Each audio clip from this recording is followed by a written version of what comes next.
네, 그렇다면 우리 원 구성의 쟁점을 좀 더 구체적으로 살펴보도록 하겠습니다.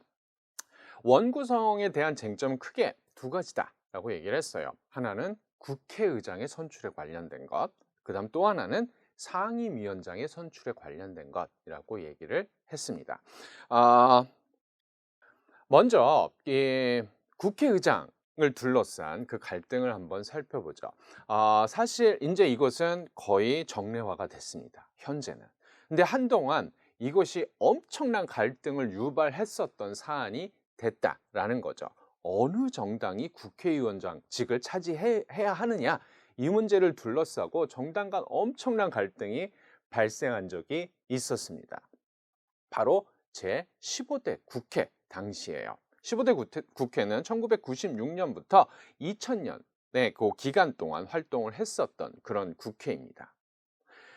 자, 그럼 이 국회의장직, 어떤 정당이 이 국회의장직을 가져가는 게 왜 정당 간 갈등 요인이 됐었느냐라는 거죠.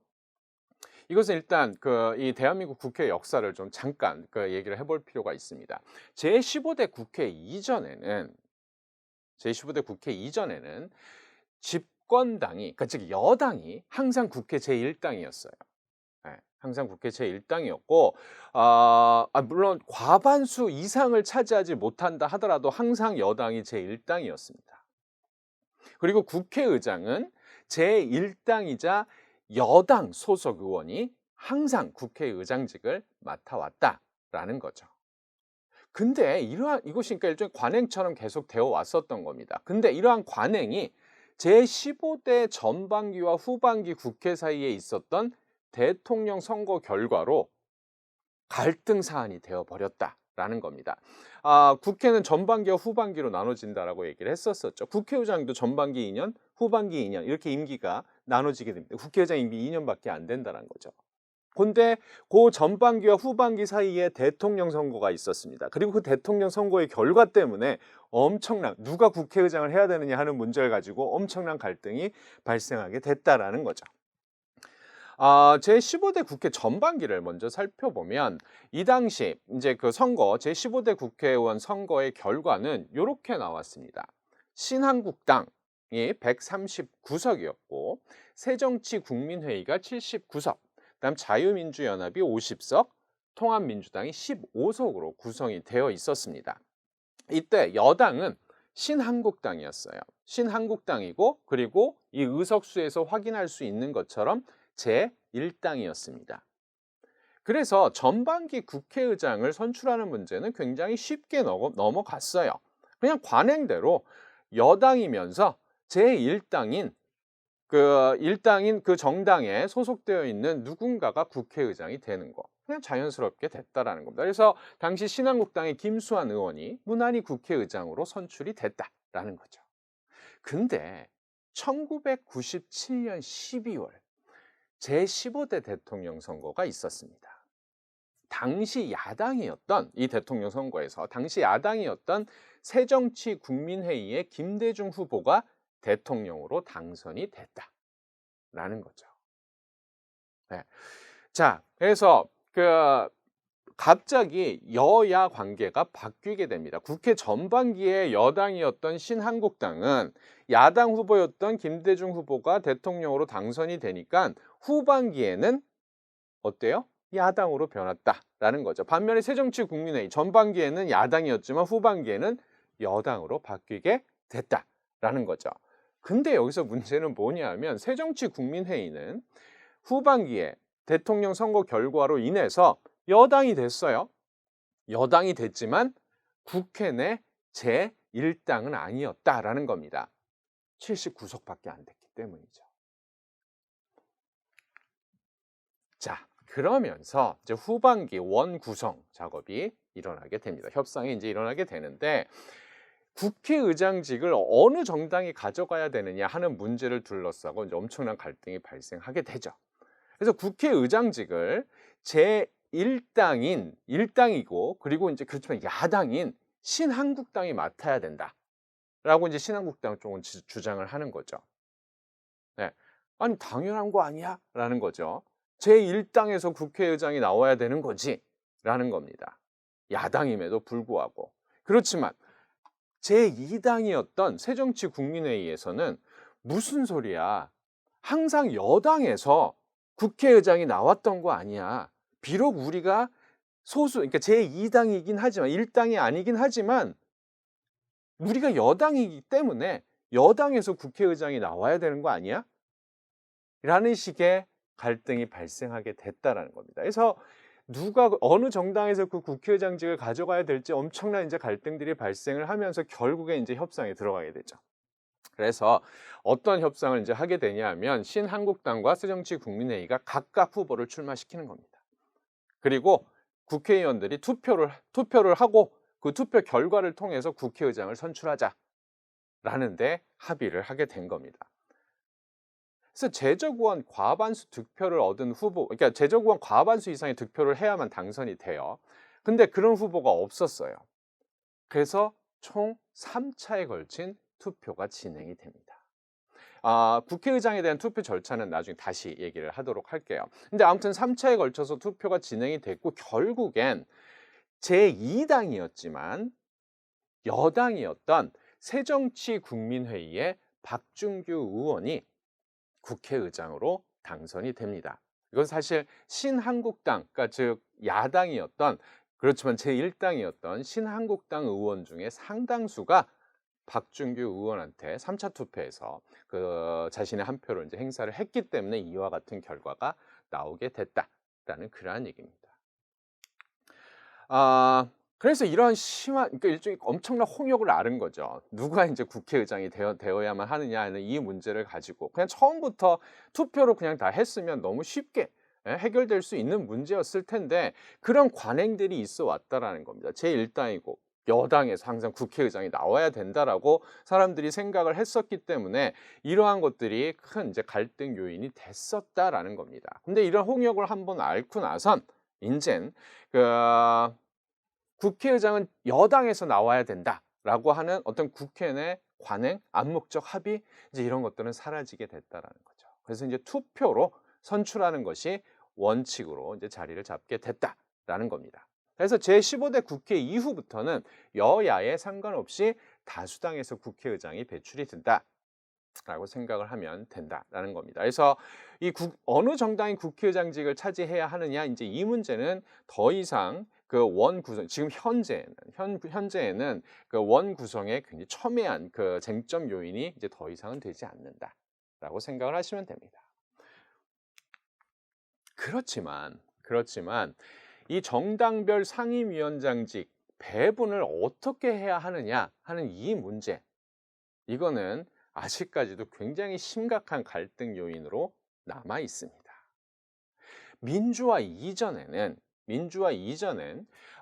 이 상임위원장, 그러니까 상임위원회 이제 리더죠. 그 상임위원회 위원장직은 여당이 자동적으로, 그러니까 여당이면서 그 당시에는 계속 말씀을 드리지만 여당이면서 자동적으로 제1당이었어요. 가장 많은 의석을 가진 정당이었습니다. 이 여당이 모든 상임위원장직을 독식을 했었어요. 네. 상임위원장직을 나눠주지 않았다라는 겁니다. 그건 좀 미국도 마찬가지, 미국의 하원 같은 경우도 마찬가지예요. 다수당이 모든 상임위원회 위원장을 다 이제 독차지를 하게 된다라는 거죠. 네. 그래서 우리도 민주화 이전에는 그래 왔었습니다. 근데 민주화 직후에 이 1988년 4월에 있었던 제13대 국회 이때 좀 달라지는 일이 벌어지게 되는 거죠. 네. 이때 무슨 일이 일어나게 되냐 하면 한국 국회 역사상 처음으로 분점정부라고 하는 것이 발생하게 됩니다. 분점정부, 영어로 divided government라고 이제 얘기를 하는 건데 행정부를 차지한 정당과 국회 다수당 이게 이제 다른 거죠. 다수당이 이제 그 정당의 그 소속이 이제 다르게 된다라는 그러한 얘기입니다. 그래서 국회를 차지한 정당과 행정부를 차지한 정당이 서로 다른 경우 분점 정부가 발생했다라고 이제 얘기를 해요. 근데 13대 국회에서 우리나라 역사상 최초로 여당보다 야당이 더 많은 의석을 차지하는 일이 벌어졌다라는 거죠. 그러니까 물론 야당은 3개의 정당이 있었습니다. 그 3개의 정당의 그 의석수를 합한 것이 제1당이었던 민주정의당 의석수보다 더 많은 일이 벌어지게 됐다라는 거죠. 이런 상황에서 특히 이제 야당은 그 민주화 세력을 반영하고 있었던 그러한 정당이 있었습니다. 그리고 이들은 굉장히 강력하게 요구를 해요. 상임위원장직을 제1당, 즉 민주정의당, 이 민주정의당은 원래 그 과거에 독재체제와 연관된 정당이었습니다. 그래서 이들이 모든 상임위원장직을 차지하는 거 절대 용납하지 못하겠다 라고 얘기를 하는 거죠. 그러면서 결국 합의가 만들어지게 됩니다. 그러니까 민주화가 이제 일어나고 모든 국민들이 민주화에 관심이 많은 이런 분위기 속에서 자연스럽게 그러면 상임위원장직도 우리 서로 나누어 갖자. 제1당의 모든 것들을 차지하는 것이 아니라 우리 서로 정당별로 그것을 상임위원장직을 배분하자라고 하는 합의에 도달하게 됐다라는 겁니다. 그럼 어떻게 상임위원장직을 배분을 해? 교섭단체를 구성한 정당의 의석 비율에 따라서 상임위원장직을 배분하자 하는 방식으로 바뀌게 됐다라는 거죠. 자, 13대 국회, 그러니까 아까도 얘기를 했었지만 민주정의당, 이게 제1당이었어요. 125석이었고 나머지 3개의 정당, 야당이 그 이제 민주정의당의 125석보다 더 많은 의석을 차지하게 됐다라는 거죠. 그래서 일단 국회의장직은 일단 제1당이면서 여당인 민주정의당이 가져가는 것. 그래, 그렇게 해. 그리고 부의장직은 평화민주당과 통일민주당 여기서 각각 그 한 석씩, 그 국회 부의장이 이제 그 부의장은 2명이거든요. 그래서 이제 각각 부의장을 그 맡는 것에 이제 합의를 하는데 이건 비교적 쉽게 됐습니다.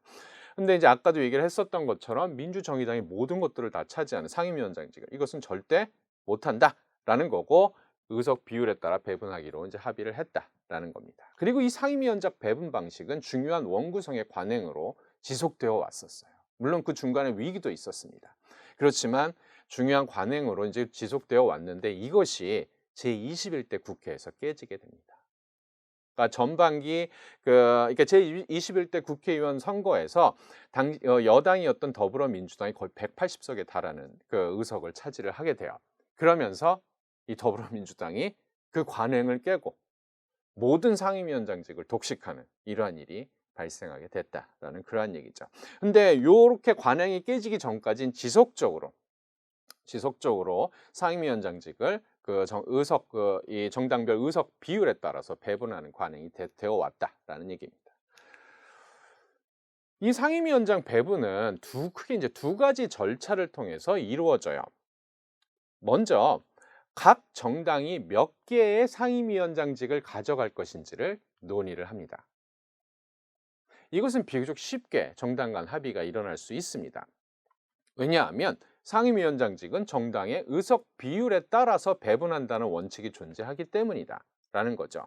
그래서 국회 내 의석 비율이 굉장히 높은 정당은 어때요? 더 많은 상임위원장직을 차지할 수 있습니다. 반면에 의석 비율이 낮은 정당은 가져갈 수 있는 상임위원회 위원장직의 수가 굉장히 제한적이 되겠죠. 그러니까 다르게 얘기를 한다면 전체 국회 내 전체 의석의 40%의 의석을 가지고 있는 정당은 상임위원장 수의 40%를 차지할 수 있는 권한을 가져가게 된다라는 겁니다. 그래서 각 정당이 몇 개의 상임위원회 위원장직을 가져가느냐라고 하는 것은 그 정당의 국회 내 의석 비율에 의해서 비교적 쉽게 결정이 될 수 있다라는 겁니다. 문제는 그렇게 이제 배분 몇 개의 상임위원장직을 가져가는지 합의가 끝났어요. 결정이 됐어요. 문제는 그 다음에 발생합니다. 어떤 상임위원장직을 어떤 정당이 가져갈 거냐 하는 문제가 발생하게 되는 거죠. A라는 정당이 총 4개의 상임위원장직을 가져가게 됐어요. 수는 결정이 됐어. 그러면 상임위원회 여러 종류가 있는 거 아닙니까? 그 중에 어떤 상임위원회를 내가 가져갈 건지 이것을 결정을 해야 되는 거 아닙니까? 이때 각 정당들은 이 상임위원회 어떤 상임위원회를 가져갈 것인지를 결정을 하는 데 있어서 일단 자기들의 정치적 목적이 무엇인지를 굉장히 중요하게 고려를 합니다. 향후 의정 활동을 하면서 어떤 일들을 적극적으로 추진해 나갈 것인지 그리고 이 목표를 달성하기 위해선 어떤 상임위원회 위원장직을 우리가 가져가야만 하는지 이것을 굉장히 고민을 하게 된다라는 거죠. 만약에 다행스럽게도 서로 가져가려고 하는 상임위원회가 다 달라요. 그러면 아무런 문제 없이 끝날 수 있겠죠. 그죠? 근데 서로 가져가려고, 서로 차지하려고 하는 상임위원장직이 겹치는 경우 정당 간 심각한 갈등이 유발될 수밖에 없습니다. 그 갈등을 해결할 수 있는 일반적인 원칙이 존재하지 않기 때문이에요. 결국 타협, 합의로 결정을 해야 되는데 그 합의를 이뤄내는 과정이 너무너무 힘들다라는 얘기입니다. 그래서 일반적으로는 국회 운영위원장, 국방위원장, 행정안보위원장, 정보위원장 이런 것들은 이제 대부분 여당이 차지를 하게 됩니다. 근데 이 법제사법위원장 이거는 여야 모두 차지하려고 노력을 하는 위원장직이다라는 거죠. 이 법제사법위원회는 좀 독특한 위원회입니다. 이것도 우리나라 국회만이 가지고 있는 굉장히 독특한 위원회 중에 하나인데 이 법제사법위원회가 하는 것은 무엇이냐면 다른 상임위원회에서 이제 법안을 심의를 하고 그 상임위원회에서 이제 통과를 시켰어요. 그럼 그 상임위원회에서 통과된 법안은 이제 본회의에 올라가야 되는데 본회의에 올라가기 전에 법제사법위원회로 들어가게 됩니다. 그리고 그 법제사법위원회에서 하는 것이 무엇이냐면 이것이 법률로서 제대로 된 체계, 형식, 작구를 취하고 있는지를 검토를 하는 거예요. 그러니까 상임위원회에서 검토한 그 법안이 법률로서의 어떤 형식을 제대로 갖추고 있느냐 이것을 최종적으로 검토하는 그러한 상임위원회다라는 겁니다. 그리고 이 법제사법위원회에서 그 법안을 통과시켜야만 이것이 이제 본회의에 표결로 들어갈 수 있게 되는 거죠. 그러니까 어떻게 보면 이 법제사법위원회는 법률이 통과하는 데 있어서 굉장히 중요한 문지기 역할을 하는 그러한 어떤 위원회다라고 얘기를 할 수 있어요.